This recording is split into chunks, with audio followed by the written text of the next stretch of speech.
이제 정말 이제 중요한 쪽이 7페이지에 보시면은 이제 용어정의, 요 용어정의 이제 별표 3개를 반드시 해 놓으시고요. 한 문제가 매년, 자, 우리 시험 문제가 매년 한 문제가 꼭 나오는 게 바로 용어가 딱 6개가 있는데 용어 정의가 바로 시험 문제에 반드시 한 문제가 꼭 나오고 있습니다.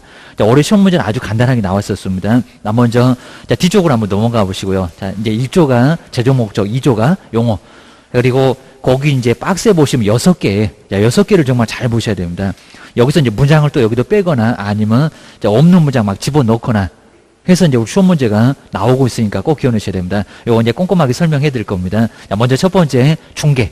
자, 중개가 이제 가장 중요한 용어가 될 건데, 앞으로 이제 중개업을 하기 위해서, 아니면 또 중개업은 어떤 건가 보려고 이제 한번 여기 오셨을 겁니다. 자, 중개. 자, 왔다 갔다 할 건데, 제 3조가 이제 중개대상물. 자, 바로 다음 시간 또 한번 볼 건데, 중개대상물에 대하여 토지나 건물 같은 게 중개대상물입니다. 그 중개대상물도 한 문제가 반드시 나오고요. 자, 누가 물건을 가지고 오겠죠. 토지나 건물 같은 거입니다. 자, 중개사물에 대하여 거래 당사자 간에 거래를 하겠다는 사람이 거래 당사자, 매도 매수인 이런 사람이 바로 거래 당사자입니다. 집을 파는 사람은 매도인, 그리고 집을 사는 사람은 매수, 숫자가 받을 숫자니까입니다. 그래서 이제 매도 매수인, 임대 같으면 임대 임차인.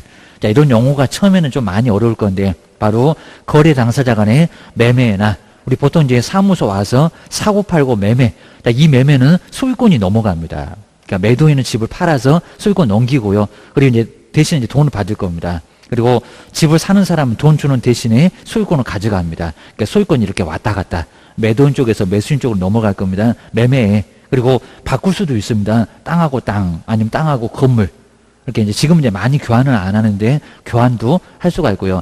내가 땅을 하나 갖고 있는데 집하고 바꾸자. 이게 바로 이제 교환입니다.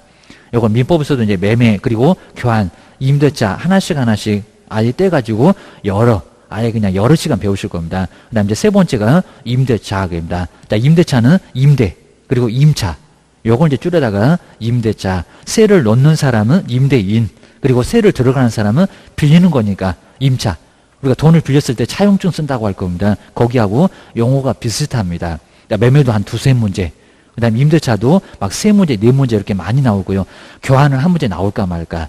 자, 실무 가보면 뭐 교환은 거의 안 하니까 이렇게 많이 하는 쪽이 시험 문제가 또 많이 나옵니다. 왜 또 많이 나온지도 이제 이해를 해보셔야 됩니다. 그 다음 이제 우리 시험 문제가 정말 치사했던 게 꼭 그 밖의 권리를 빼서 시험 문제 내본 적이 있습니다. 그 밖의 권리. 네, 여기서 이제 그 밖의 권리는 지상권이나 지호권이나 전세권이나 다 이거 민법에서 배우실 거고요. 그 다음 저당권, 뭐 유치권이나 근저당권이나 담보가등기 이런 것들을 바로 그 밖의 권리.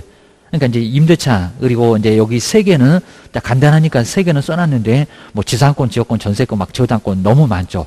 너무 많으니까 그 밖의 권리. 이 그 밖에 우리가 반드시 꼭 들어가야 됩니다. 앞에는 채권, 뒤에는 물권. 물권, 채권 해가지고 두 가지가 이렇게 반드시 있어야 됩니다. 자, 그 밖의 권리에 득실 변경, 누구는 얻고 누구는 잃고. 아까 이제 봤잖아요. 매도인은 권리를 잃고 매수인은 권리를 얻고. 이런 식으로 이제 얻고 잃고 이런, 그리고 변경. 우리 전세권은 잠시 우리 소유권이 여기서 사용권이 넘어갔다가 나중에 만기 지나면 다시 우리 소유권자한테 그게 다시 변경됩니다. 다시 소유권이 다시 되돌아올 겁니다. 변경에 관한 행위를 뭐 하는 거? 알선 하는 것을 바로 뭐라고 합니까? 중개. 자, 중개는 3요소가 있다고 하는데, 자, 먼저 첫 번째 중개 대상을. 자, 두 번째는 거래하겠다는 중개 의뢰인. 자, 세 번째는 알선해주는 개업 공인중개사. 지금 이제 중개업자라고 안 합니다. 개업 공인중개사 그 세 사람을 바로 중개 3요소라고 합니다. 우리 아주 예전에 시험 문제에서는 다음 중에서 중개 3요소를 찾아봐라 이런 문제도 나온 적이 있었습니다. 꼭 기억하셔야 됩니다. 자, 다시 한번 이제 설명 드려볼 거고요. 자, 두 번째는 이제 공인중개사 시험에 합격하신 분은 바로 이제 공인중개사. 자, 공인중개사는 시험에 합격하신 분, 자격증 안 써먹는 분. 이분이 바로 이제 공인중개사. 공인중개사는 영업을 안 하는 사람을 바로 이제 공인중개사라고 합니다. 기억을 한번 해 놓으셔야 됩니다. 먼저 공인중개사 보니까 공인중개사. 이 법에 의한 공인중개사 자격을 취득한 사람. 그러니까 자격 취득하고 영업 안 하죠. 근데 우리 시험 문제 가보면은 자격 취득하여 영업을 하고 있다네. 또는 중개사무소에 개설 등록을 했다네. 이런 수로로 이제 엉뚱한 수로 할 겁니다. 한 줄도 안 됩니다. 아주 짧습니다. 공인중개사 자격을 취득한 사람. 아마 이제 내년도에도 10월 거의 마지막 주 토요일 정도에 시험이 있을 겁니다. 그러니까 시험장 가서 자격증 취득하신 분이 바로 공인중개사, 영업 안 하는 사람, 이 사람을 공인중개사라고 합니다. 이제 장롱 면허로 넣어놓을 사람이 바로 공인중개사. 라고 이제 기억해 놓으시고요. 자, 시험에 합격했다. 평균 60점 넘어가라. 요게 바로 이제 공인중개사 시험 합격하면 공인중개사라고 합니다. 영업 안 한다. 요걸 이제 꼭 주의 놓으셔야 됩니다. 그 다음 이제 세 번째가 중개업. 아까 1번에 있는 중개보다도 한 글자가 늘어났습니다. 그러니까 정말 4요소가 나옵니다. 자, 중개업이라고 했을 때 우리 중개업하는 거 잘 보게 되면 누가 찾아옵니다. 누가 또 찾아가기로 할 겁니다. 다른 사람의 의뢰. 요 첫 번째가 바로 다른 사람의 의뢰입니다. 누가 부탁을 할 겁니다. 땅 하나 사겠습니다. 땅 하나 팔겠습니다. 집 하나 얻겠습니다. 요런 소리 할 겁니다. 의뢰. 요런 의뢰가 이제 청약이라고 합니다. 민법에서도 배우실 겁니다. 중개 하나 부탁합시다. 의뢰. 첫 번째고요. 자, 두 번째, 반드시 뭐를 받고요? 보수를 받고. 자, 우리 시험 문제에서 요 보수를 받느냐 안 받느냐가 아주 중요합니다.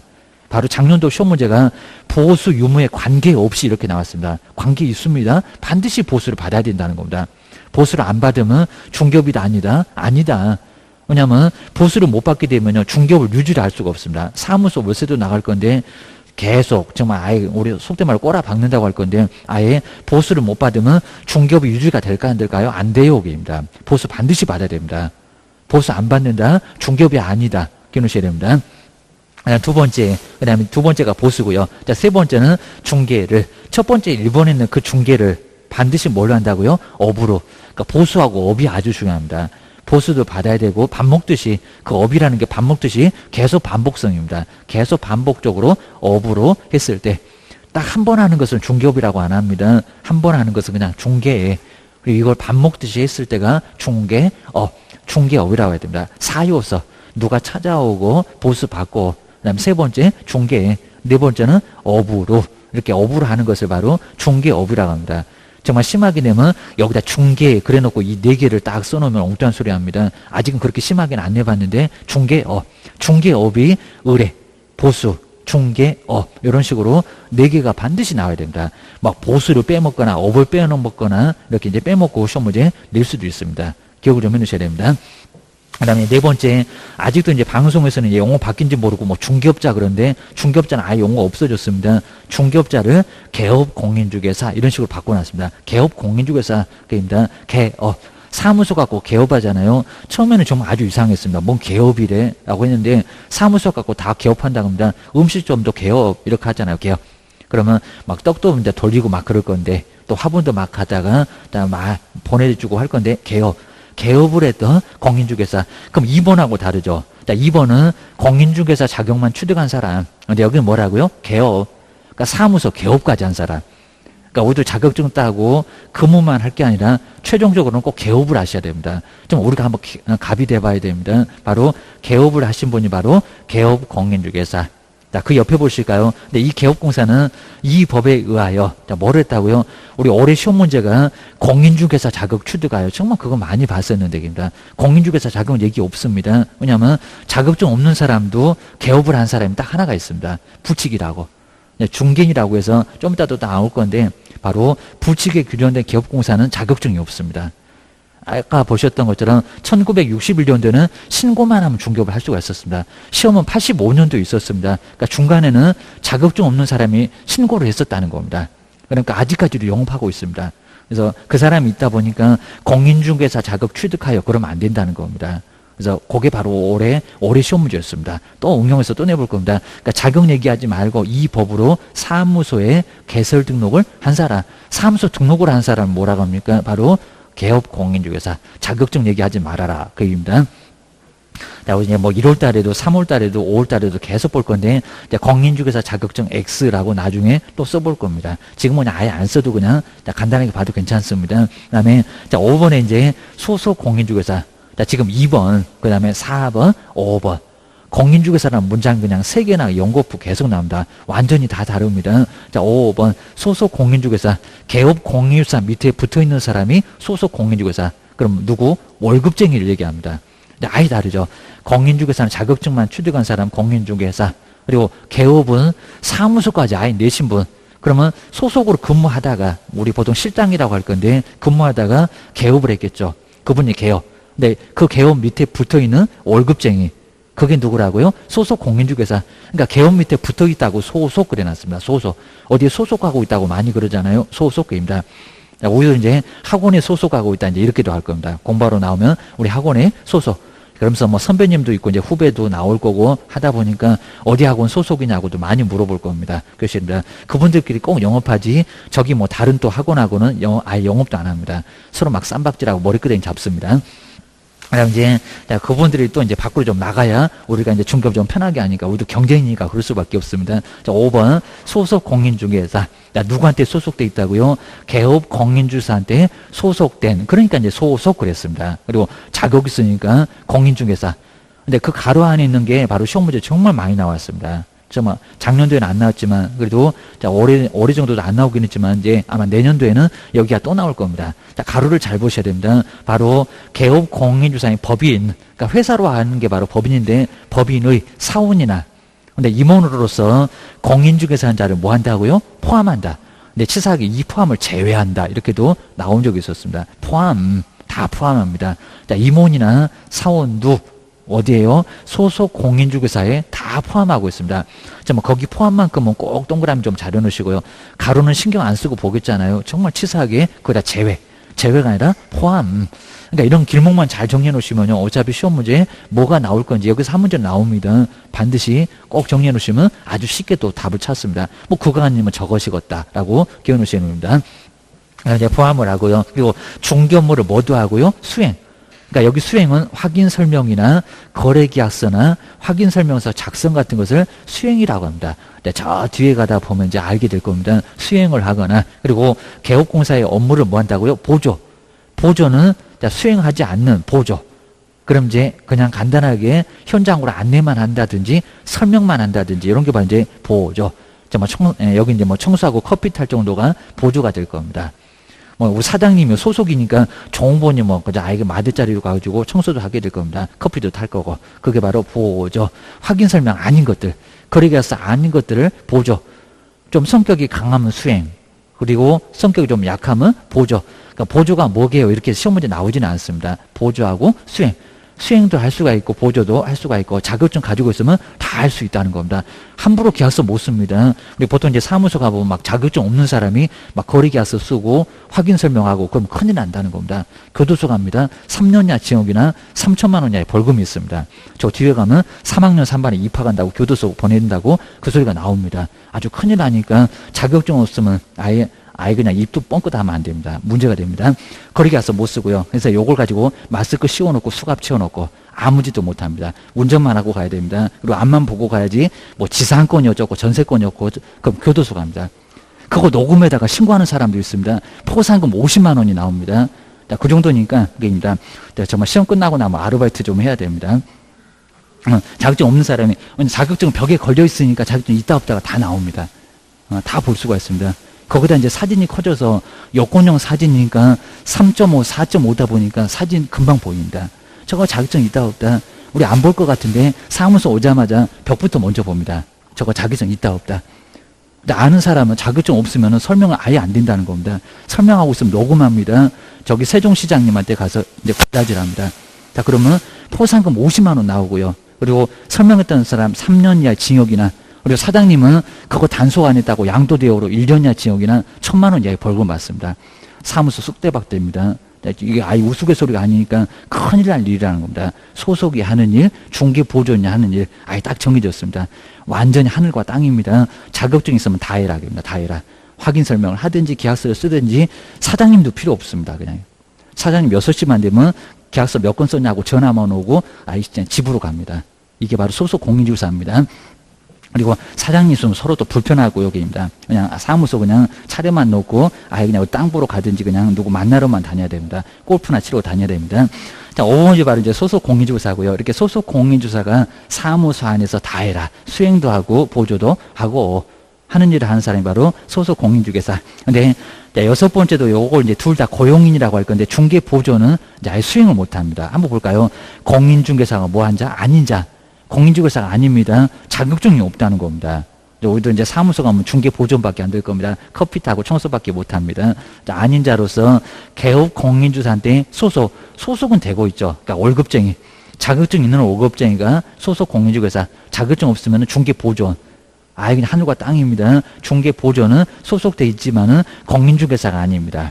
그리고 법에는 뼈대만 간단하게 정해놓는데 아예 일도 요것만 해라 해서 예시를 해놨습니다. 중개대상물이란 뭐라고요? 현장 안내. 정말 맨날 운전만 하니까 현장 안내입니다. 뭐 가면서 지상권이 어쩌고 설명하면 안 됩니다. 뭐 도시적, 관리적 이런 소리 하면 큰일 납니다. 현장 안내만 하고요. 아예 그냥 앞만 보고 가야 됩니다. 운전만 하기 게임입니다. 그다음 이제 일반 서무 등 해서 그러니까 여기 확인 설명이나 거래계약서 작성 이런 거 없다는 겁니다. 우리 시험 문제가 확인 설명, 거래계약서 작성 거기다 살짝 현장 안내를 빼버리고 일반 서무를 빼고 시험 문제 내본 적도 있습니다. 아마 또 내볼 가능성이 아주 큽니다. 현장 안내만 그리고 일반 서무만 게임다. 법은 넌 요것만 해라 라고 수행 못한다 요 소리입니다. 이게 보조입니다. 등 개업공사의 업무와 관련된 단순한 뭐를요 업무를 보조. 그럼 수행은 한다 못한다? 못한다. 그러니까 중개 보조원 그랬지 중개 수행원이라고는 안 했습니다. 중개 뭐다? 보조원. 중개를 뭐 하시는 분? 보조하는 사람라고 중개만 간단하게 뭐 하는 사람? 보조. 자, 수행은 아예 할 수가 아예 없다는 겁니다. 보조만 해라. 자, 보조하고 수행은 아예 다르니까요. 기억을 꼭 한번 해놓으셔야 됩니다. 야, 그럼 이제 여기는 우리 시험 문제가 뭐 반드시 이제 한 문제가 꼭 나올 정도니까요. 정리를 정말 꼭 한번 해 놓으실 필요가 있습니다. 정말 여기는 꼭 무조건 나온다라고 기억을 좀 해 놓으셔야 됩니다. 자, 먼저 용어. 자, 용어가 6개가 나오고요. 6개인데 정말 별표 3개 하게 되면 시험 문제가 무조건 꼭 한 문제가 꼭 정말 무조건 나온다고 생각을 꼭 한번 해 주셔야 됩니다. 용어 6개. 그래서 이제 용어 6개 한번 기억 놓으셔야 됩니다. 자, 먼저 첫 번째가 중개. 중개는 3요소가 있었습니다. 3요소. 근데 의외로 중개는 내용도 많고 그런데 여기서 시험 문제는 중개는 그렇게 많이는 안 나옵니다. 간단하게 한번 봐주시면 될 것 같습니다. 먼저, 첫 번째가 이제 3조는 안 물어볼 거고요. 중개 대상물. 중개가 되려면 중개 대상으로 삼는 물건이 있어야 될 겁니다. 중개 대상물. 다음 시간에 중개 대상물 5개도 또 배울 겁니다. 토지, 그리고 건물, 임목이나 공장재단, 광업재단. 이것도 한 문제 가면 정말 자주 나옵니다. 너무 중요해서 됩니다. 자, 중개대상물. 자, 중개대상물은 이제 또 나중에 배울 건데, 첫 번째, 토지. 자, 토지. 우리가 밟고 다니는 토지입니다.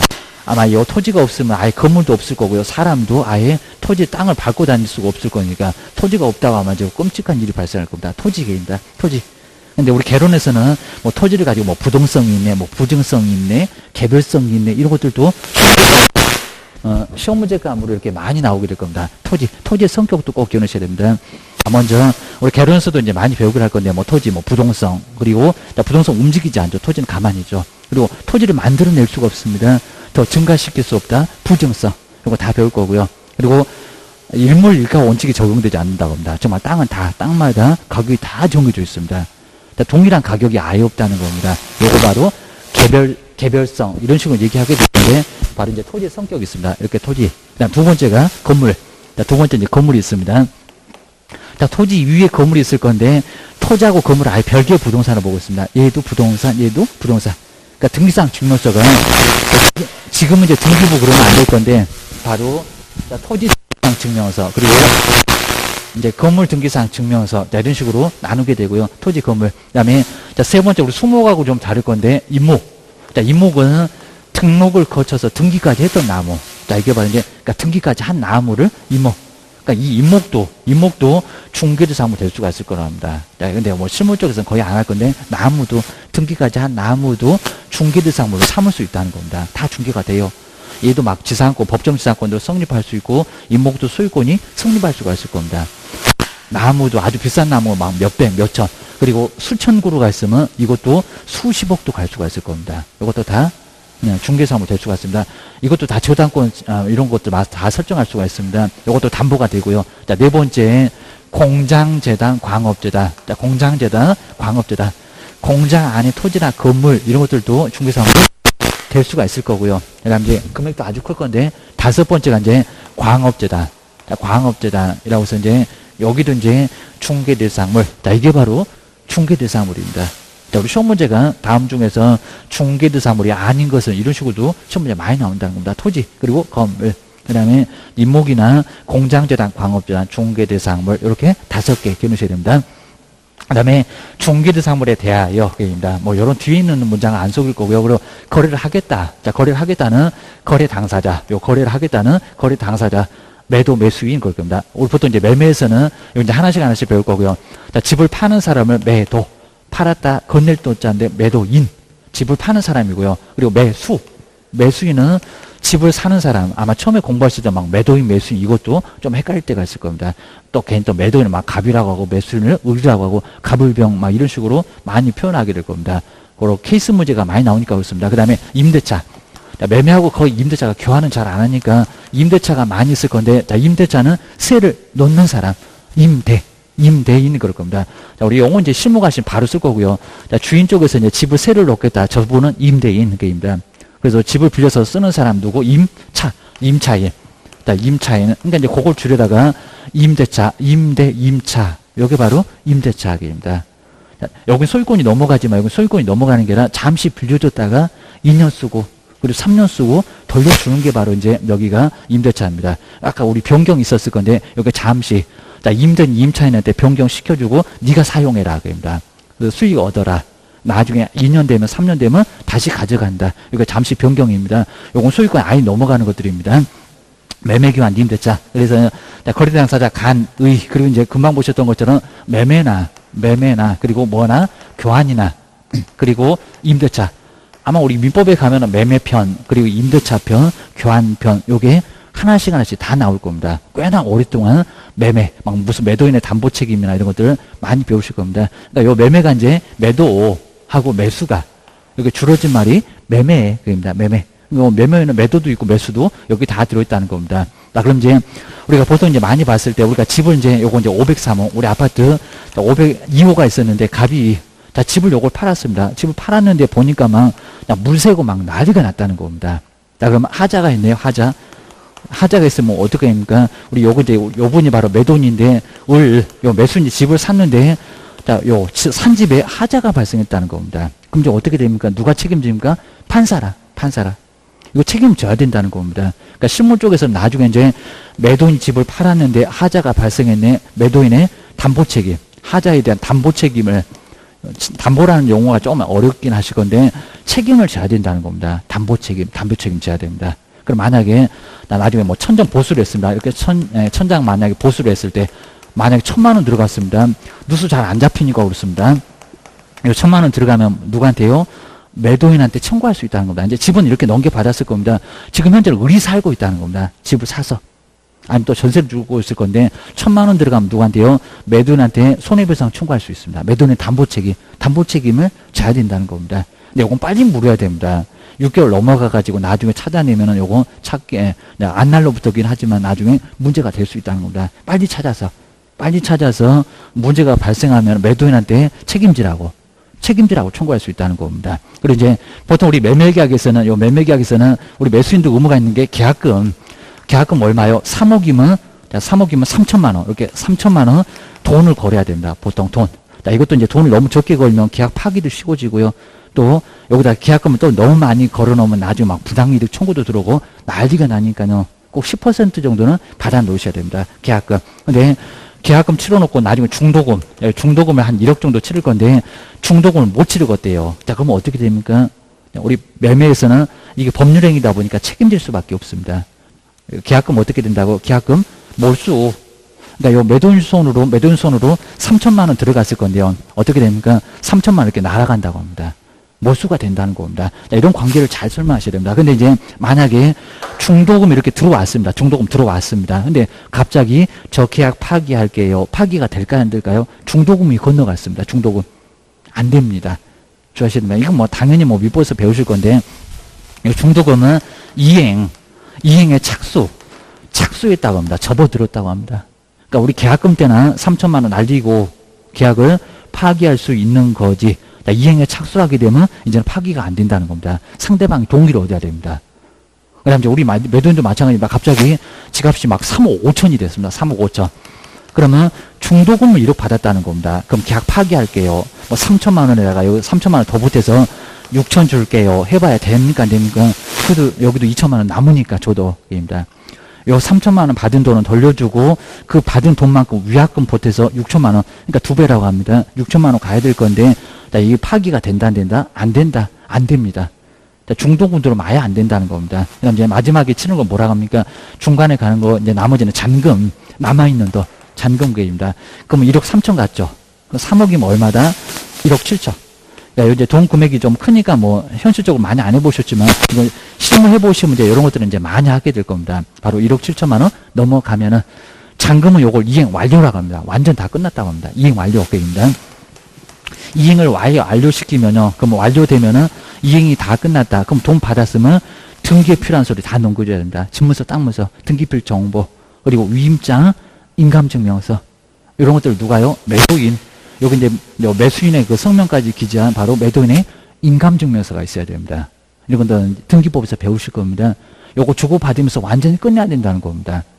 그러니까 이런 교통정리를 잘 해놓으시라는 겁니다. 어떻게 엉뚱하게 중도금 1억이 갔는데 다 집값 뛴다고 뭐 파기가 된다고 안 됩니다. 아예 안 됩니다. 아예 안 되니까 자 그럼 여기다가 이제 된다고 하게 되면 손해배상 청구할 겁니다. 근데 손해배상 엄청나게 청구할 겁니다. 3천만 원만 청구해야 돼. 아예 그냥 한 5천만 원 더 줘.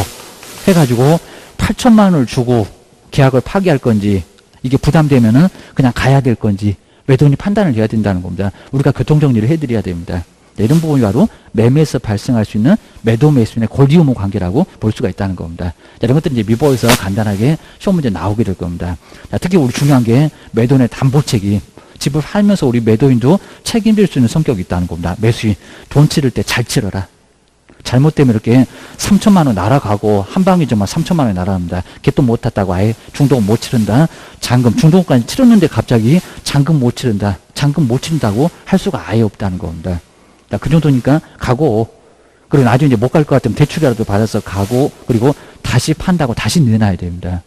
자, 이런 식으로 정리를 좀 해놔야 된다는 겁니다. 이런 것들은 우리 민법에서 자세히 배우시게 될 겁니다. 자, 배워보면 이제 어렵진 않을 거니까 처음 들어오면 좀 어려울 건데 그러니까 우리 계약금, 중도금, 잔금 치러가는 과정 자, 이런 것도 우리가 설명해 주시고 어떤 문제가 발생하는지 이런 것들을 다 정리를 해 주셔야 된다는 겁니다. 안 되는데 자꾸 돼 그럼 큰일 납니다. 기억하셔야 됩니다. 이제 임대 임차도 마찬가지죠. 아까 보셨네요. 임대인. 임대는 집에 하자가 있으면 절대 안 된다는 겁니다. 하자에 대한 책임이 있습니다. 막 집에 막 물이 샙니다. 그러면 그것도 공사를 해줘야 되고요. 보일러가 안 돌아갑니다. 그러면 하자에 대한 책임이 있습니다. 이게 이제 보수. 다 고장이 나면 보수에 책임이 있으니까 이건 계약상 책임이 있습니다. 책임을 져야지 나중에 책임을 지지 않게 되면 월세도 감액 청구할 수가 있습니다. 임차인이 청구를 잘 안 해서 그렇지 임차인이 월세도 깎자라고 청구할 수 있다는 겁니다. 자, 정리하셔야 됩니다. 그리고 아까 우리 임차인이 봤었죠. 주택은 월세 밀리면 정말 안 됩니다. 이렇게 월세가 연체되면 정말 안 된답니다. 월세 연체 안 되게 해야 됩니다. 주택은 몇 번이라고요? 2번. 2번 연체되면 나가. 해지 청구한다고 합니다. 상가는 이제 몇 번? 3번. 그래서 3번 연체되면 나가. 연소가 아니고요. 중간에 갚았어도 연체 다 들어갑니다. 자, 주택은 2번 만에 나가. 그리고 상가는 몇 번 만에 3번 만에 계약 해지 청구당하고 나가. 10년은 무슨 10년이야. 그리고 최단기간 1년도 월세가 딱 3번 밀리면 나가. 안 나가면 보증금 있으니까 막 소송 들어올 수 있다는 겁니다. 이런 게 바로 계약 관계에서 발생할 수가 있을 겁니다. 매매가 임대차. 그리고 이제 주의할 게 이제 여기가 이제 그 밖의 권리. 그 밖의 권리가 정말 이제 빠지면 안 됩니다. 그 밖의 권리. 그러니까 우리 시험 문제가 정말 치사하게 그 밖의 권리를 요걸 빼먹고 싹 넘어갔습니다. 그 밖의 권리. 그 밖의 권리는 이제 소유권 외에도 소유권도 물권인데 소유권 그리고 지상권. 요거 이제 다 나중에 배우실 겁니다. 지상권이나 지역권이나 그다음 이제 전세권이나 그다음에 이건 너무 많죠. 그리고 또 막 여기다 이제 막 저당권, 유치권, 법정 지상권 막 난리가 날 겁니다. 등. 자, 이 정도로 아주 많으니까 우리 채권배는 딱 3개니까 요 3개는 쓸만했습니다. 그러니까 써놨는데 이거 너무 많다 보니까 어떻게 해요? 그냥 그 밖에 권리 이런 식으로 영문장이 좀 막 꼭 빠지면 안 된다는 겁니다. 자, 가장 아마 시험 문제 치사하게 나왔을 때가 요건데 의외로 뭐 최근에 거의 내본 적이 없는데 여기도 내볼 수가 있습니다. 그 밖의 권리. 자, 그 밖의 권리의. 자, 뭐라고요? 누구는 얻고 매수인은 권리를 얻었잖아요. 잃었잖아요. 매도인은 겁니다. 집을 팔았으니까 돈은 받았겠지만 소유권이 넘어갔고요. 그래서 자, 득실 변경. 그리고 변경. 근데 우리 임대차에서는 잠시, 전세에서는 잠시 사용 수익권이 임차인에게 넘어갔다가 2년 후에 다시 돌아갑니다. 변경. 잠시 사용권이 변경되는 게 바로 변경. 득실 변경에 관한 행위를 뭐 한다고요? 알선. 우리 알선까지 딱 나오게 되면 중개 바로 몇 요소? 3요소가 나옵니다. 그래서 득실 변경에 관한 행위를 뭐 한다? 알선. 알선해주는 누구? 지금 이제 중개업자 그러면 안 된다고 했습니다. 누구? 개업 공인중개사가 있었을 때. 이렇게 이제 개업 공인중개사까지 있었을 때가 누구? 중개 3요소. 3요소가 나옵니다. 첫 번째 중개 대상을 찾아온 그 물건 가지고 온 중개 의뢰인. 그리고 알선해주는 개업 공인중개사. 이 세 사람이 바로 중개 3요소입니다. 중개 3요소가 뭐냐고 시험 문제에 아주 예전에는 나온 적이 있었습니다. 꼭 기억하셔야 됩니다. 이제 공인중개사는 시험에 그냥 합격하신 분이니까요. 이건 어려움이 없을 겁니다. 근데 뭐 시험에 합격해서 사무소 영업을 한다. 그런 소리 하면은 아예 안 되는 게 바로 공인중개사. 두 번째 이제 공인중개사 보시까. 공인중개사. 우리 10월에 이제 내년도 가면 10월에 시험 있을 건데 공인중개사 되기 위해서 이렇게 이제 열심히 공부를 하실 겁니다. 이놈 공인중개사 되는 거 만만치 않습니다. 공인중개사. 먼저 이 법으로 나중에 또 다시 정리되겠죠. 여기 외국법이 아니라 공인중개사법 국내법. 이 법으로 그리고 뭐를요? 공인중개사의 공인중개사 자격 취득입니다. 공인중개사의 자격을 뭐 하신 분? 자격 취득하신 분. 자격을 취득한 자. 그러니까 여기서 꼭 멈춰야 됩니다. 자격을 취득하신 분, 취득한 자. 여기서 멈춰야지 무슨 뭐 등록을 했다네. 등록 아닙니다. 등록하시면 개업 공인중개사. 그리고 업무를 수행한다? 아닙니다. 장롱 속에다 그냥 매셔놨지 수행 안 하고요. 보조도 한다? 아닙니다. 아예 자격증 안 써먹는 분을 누구라고 합니까? 공인중개사. 시험만 합격하신 분. 이분이 바로 공인중개사라고 기억하셔야 됩니다. 자, 세 번째, 의외로 이제 중개업은 아마 되면 이제, 여기도 이제 한 문제 정도는 꼭 나와볼 것 같은데, 중개업. 그러니까 오히려 중개보다는 시험 문제는 중개업이 조금 더 나옵니다. 오히려 더. 자, 주의하셔야 됩니다. 중개업은 다른 사람이 찾아와서 중개 하나 부탁합시다. 꼭 의뢰가 있어야 되고요. 이거 의뢰. 자, 먼저 청약이 먼저 있어야 됩니다. 중개 하나 부탁합시다. 자, 그러면 왜냐면은 중개 의뢰 없이 중개업이 될까요? 누가 안 찾아오면 중개업이 될까요? 누가 찾아와야 됩니다. 땅 하나 팔아주세요. 집 하나 사겠습니다라고 의뢰가 먼저 들어와야 되고요. 그다음 이제 반드시 뭐를 받으라고요? 보수. 정말 우리 중개업에서는 보수가 반드시 들어가야 됩니다. 보수를 안 받으면 요거는 중개업이 될 수가 아예 없다는 겁니다. 보수를 반드시 받아야 되고요. 보수를 뭐하고? 받고. 자, 보수를 받고.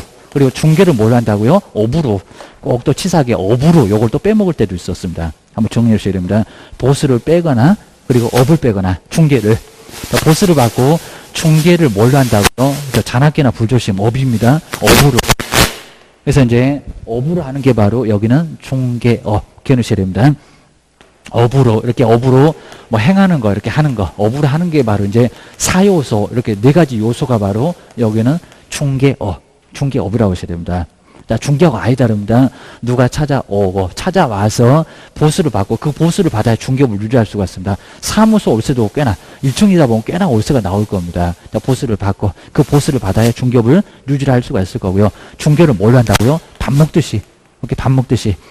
여기 이제 업이 바로 이제 계속 이렇게 계속 뭐 한다고요? 계속 반복성, 계속 반복성 그리고 여기는 저 영리성. 자, 영리성이라고 해서 판례가 얘기를 하고 있는데 계속 반복적이어야 됩니다. 계속 반복적이지 않으면 중개업이라고 할 수가 아예 없다는 거 기억하셔야 됩니다. 자, 그러면서 이제 아마 우리 시험 문제 감에서 요 업으로 했을 때 그러면 단 우연한 기회 이렇게 우연한 기회입니다. 한 번 딱 우연한 기회에 한 번. 요 한 번의 중개도 중개업이겠냐고 입니다. 업은 아니겠죠. 계속 반복입니다. 우리 한 번 갖고 무슨 계속 반복이라고 합니까? 알바짜리 뭐 직업고 있다고 안 하죠. 입니다. 그냥 하루 나가고 하루 안 나갈 수도 있으니까 한 번의 중개, 요거 중개업이 아닌데요. 우리 시험 문제가 요걸 가지고 상식적입니다. 요걸 가지고 자꾸 중개업이라고. 우연한 기회 한 번 정도 중개는 중개업이 아니라는 겁니다. 그러니까 누구든지 할 수 있다는 겁니다. 한 번 정도는 아무런 문제가 없습니다. 중개는 무조건 해서는 안 되는 게 아니라 한 번이면 괜찮아요. 그러니까 뭐 쌀집 아저씨가 됐건 문방구 아저씨가 됐건 누구든 그리고 우연한 기회에 옆집에서 뭐 집을 파는데 내가 할게 괜찮다는 겁니다. 한 번만 하고 그치면 괜찮습니다. 아무 문제가 없습니다. 근데 이걸 밥 먹듯이 이렇게 업으로 계속 반복적으로 했을 때가 문제가 된다는 겁니다. 꼭 기억하셔야 됩니다.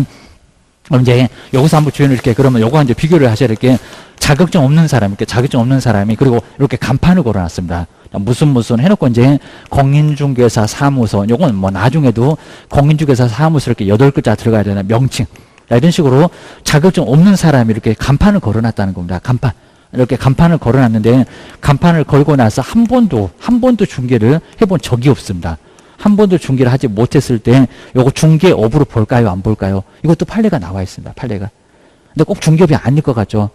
다 한 번도 안 해봤으니까. 한 번도 안 해봤으니까. 근데 이제 여기서 이제 중개업으로 보는데, 왜냐하면 이제 여기서는 우리 객관적으로는 횟수로만 보면 안 된다는 겁니다.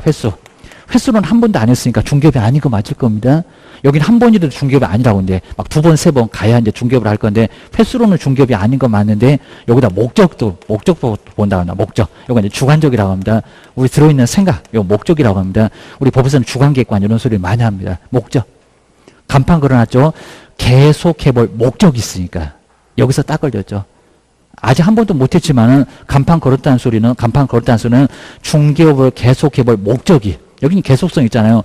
계속해볼 목적이 있으니까 간판 걸었다고. 자, 그렇게 해서 무등록이면 아까 이제 무등록은 3년 이하 징역입니다.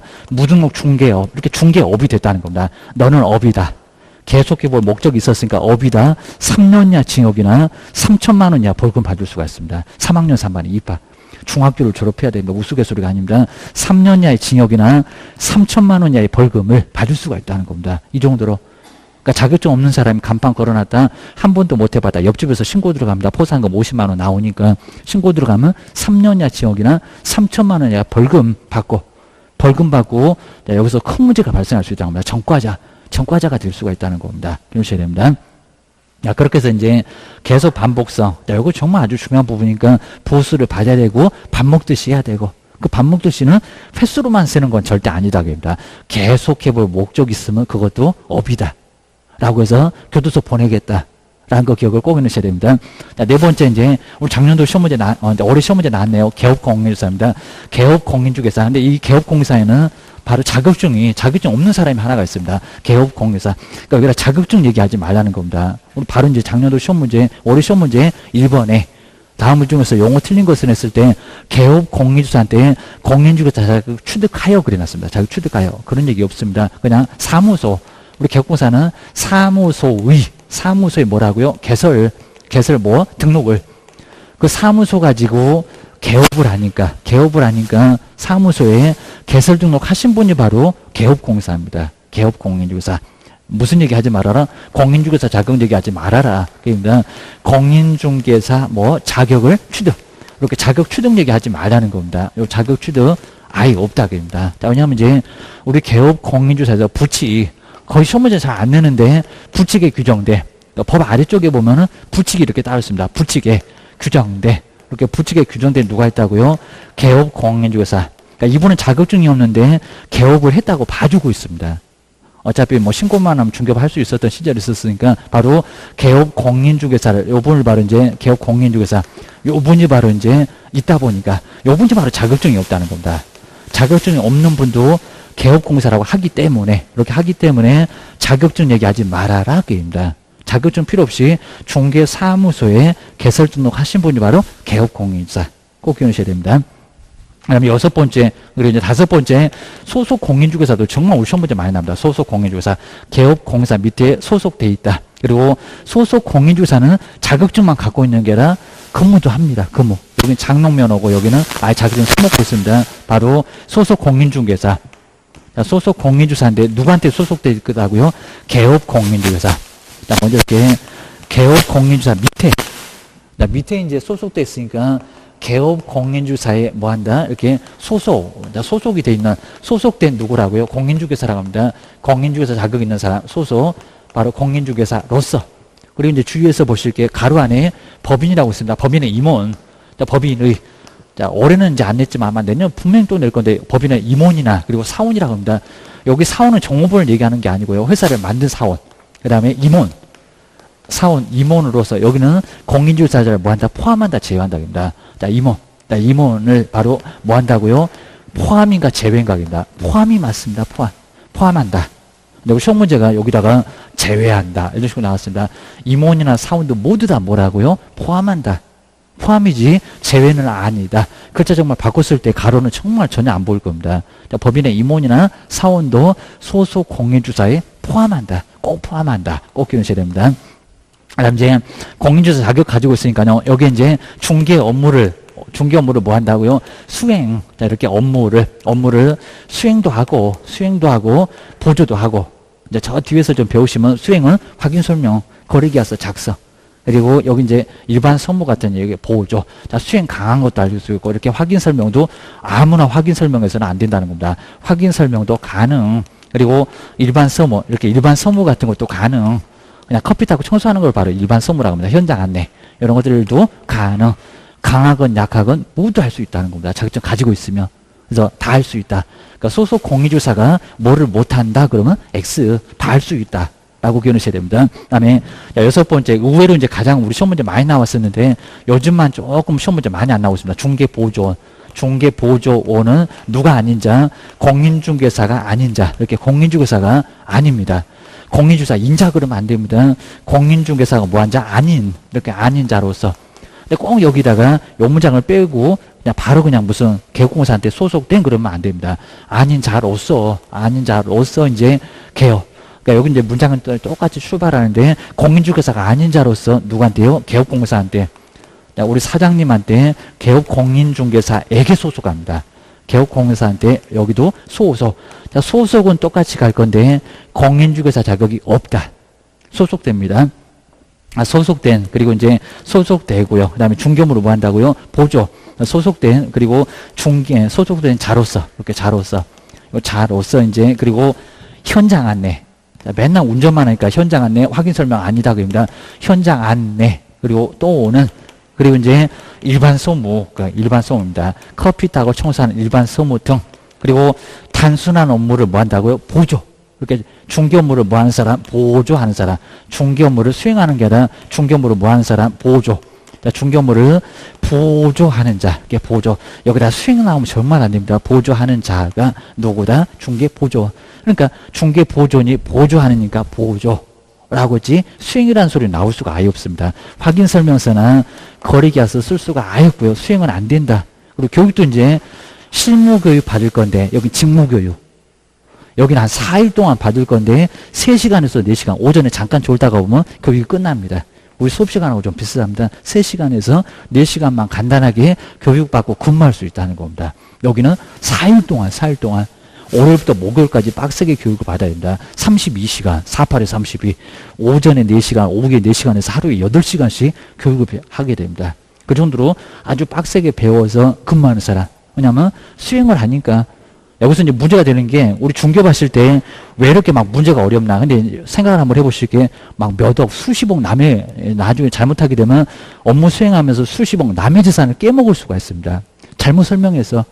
막 대출 엄청 했는데 임차인 보고 괜찮다. 괜찮긴 뭐가 괜찮냐고 경매로 나가서 보증금 전세금 단 몇 억도 한 푼도 못 받았습니다. 그러면 요거 잘못했다고 우리한테 쳐들어올 수 있다는 겁니다. 그러니까 조심하셔야 됩니다.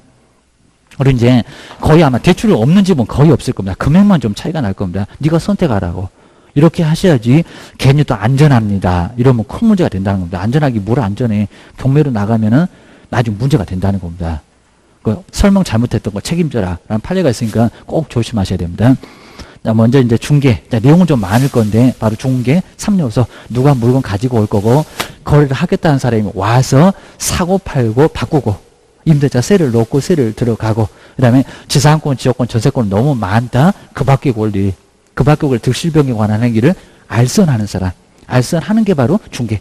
알선이 최종적으로 이제 우리 개업이 할 건데 알선하는 게 바로 중개다. 왔다 갔다 하면서 금액을 좀 맞춰줄 거라는 겁니다. 막 3억도 안 되는데 막 3억 5천 받으려고. 이러면 금액 좀 깎아주세요. 또 매수인도 마찬가지입니다. 3억 정도는 되는데 막 2억 5천에 살라고. 안 된다고. 금액 좀 올리라고 해서 왔다 갔다 하면서 알선해 주는 게 바로 중개라고 볼 수가 있다는 겁니다. 요거 꼭 정리해 놓으셔야 되고요. 그런데 공인주사는 자격만 취득한 사람, 영업 안 하는 사람, 수행도 안 하는 사람, 이렇게 소속하고 다르고 아예 근무를 아예 안 한다는 겁니다. 개업할 생각도 아예 안 하고 근무도 안 하고 장롱면허, 그러니까 장롱면허 자격증만 취득한 사람. 중개업은 누가 찾아오고 보수 받고 그리고 그 중개를 밥 먹듯이 했을 때, 밥 먹듯이. 이게 밥 먹듯이지, 어쩌다가 한 번, 그건 아니라는 겁니다. 물론 간판 안 걸고, 어쩌다 한 번, 그거는 업이 아닙니다. 근데, 한 번도 못해도 간판 걸었다. 무등록으로 3학년 3반에 입학할 수가 있습니다. 교도소가, 그입니다. 계속 해볼 목적이 있으니까, 간판 걸었던 게, 그입니다. 그 다음 이제 개업공사는 자격증 얘기하지 말고 얘가 자격증이 없으니까 부칙입니다. 부칙이 자격증이 없습니다. 아까 61년도에 신고만 해라 라고 해서 신고하고 중개업을 아직까지도 하고 있는 사람 한 퍼센트가 한 20%가 됩니다. 그러니까 10집에서 한두 집은 자격증 없는 사람. 그리고 간판도 공인중개사라고 못 써요. 부동산 중개 이렇게 쓰는 사람이 있습니다. 막 간판 저거 그냥 간판을 보니까 그냥 한 수십 년 된 간판 같은 것은 다 자격증 없는 사람들. 85년부터 시험이 있었고 61년도에 신고하면서 중개업을 아직까지도 할 수 있다는 겁니다. 하여튼 중개업 하여튼 돌아가시기 전까지는 중개업을 할 수가 있습니다. 근데 폐업하면 중개업 못 할 건데 그래서 아직까지도 영업하고 있는 사람이 꽤나 비율이 된다는 겁니다.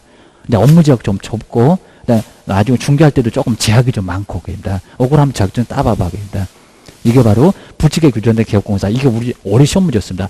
공인중개사 자격 취득하여 얘기 없다니까요. 그런 얘기 없고 그냥 사무소에 등록을 한 사람. 이 사람이 바로 개업공사 또 나올 수가 있을 겁니다. 그리고 소속 공인중개사 누구 밑에? 개업 밑에.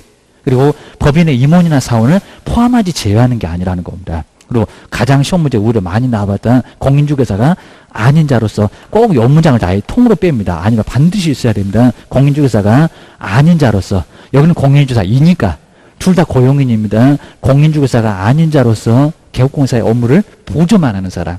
현장으로 안내만 하고 일반 서무 커피 타고 청소만 하고 그러니까 강하게를 못합니다. 강하게. 하고 싶으면 자격증 따봐봐 하고입니다. 그리고 월급도 거의 아마 차별이 엄청 심할 겁니다. 이거 고정급이라도 교통비라도 줄 건데 아예 없어 그입니다.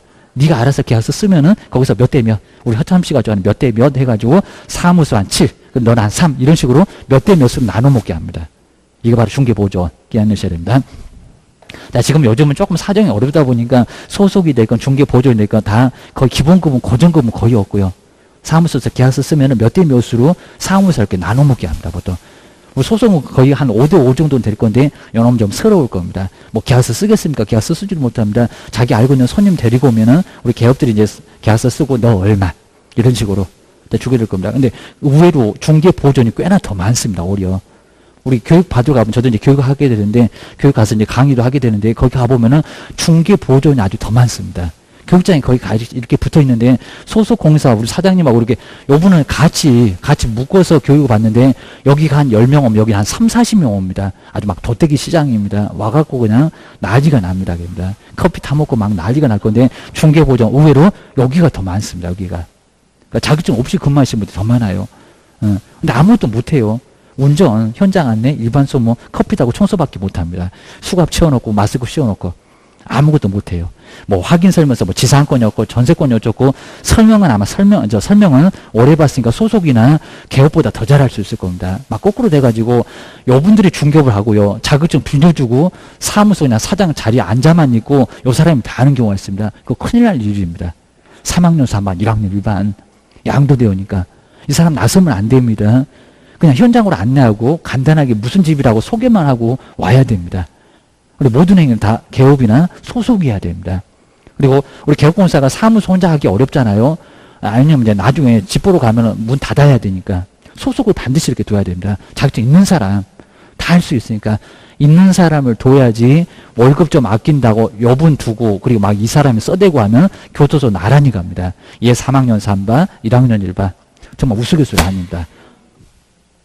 그죠? 1학년 1반 1년이나 지역이나 1,000만 원이야 벌금. 그리고 이런 행위 하는 사람 신고하면 포상금이 나옵니다. 정말 우스갯소리가 아닌 정도니까 정말 조심하셔야 됩니다. 요 정도. 자, 이렇게 해놓고 이제 아주 중요한 부분이니까 한번 쉬는 시간에 한번 보시고 나서 그 다음에 다음 시간에 정말 이제 더 중요한 게 나옵니다. 중개 대상물.